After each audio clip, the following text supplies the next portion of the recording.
Ayan, hello po sa ating lahat. Kumusta? Sana ay nasa mabuti po kayong kalagayan. So, hindi na nga po ito maitatago at maitatanggi na grabe po napaka-perfect nga po ni Beyonce para kay Edo. So, bakit ko nga ba nasabi yun? Kasi, mga katangian ng babae na sinasabi ni Eds noon pa man ay kitang-kita na po ito kay Beyonce, di ba? So, malaking tulong po talaga yung pagbi-BTS. Sa totoo lang. Kasi dyan po natin nakikita kung ano yung ginagawa nilang dalawa. Kasi marami ang nagsasabi na hindi daw po sweet si Eds at saka si Beyonce sa off-cam.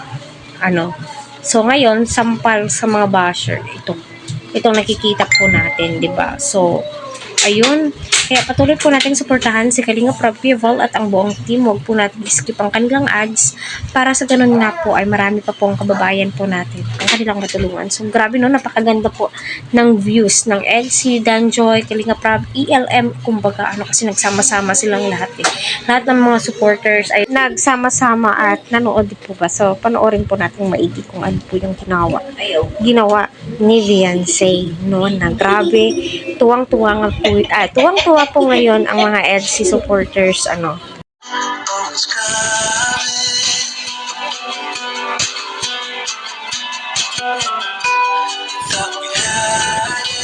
di ba? Ano po yung masasabi po ninyo sa video ito, So, napaka-caring nga po ni Beyonce dito sa video ito. Kitang-kita na po natin na tinutulungan po ni Beyonce itong si Kalingap Edu kung saan o papaano o saan ilagay yung yung golden. Anong tawag nun? Mga ka-LC? Comment nyo po dyan kasi hindi ko po alam.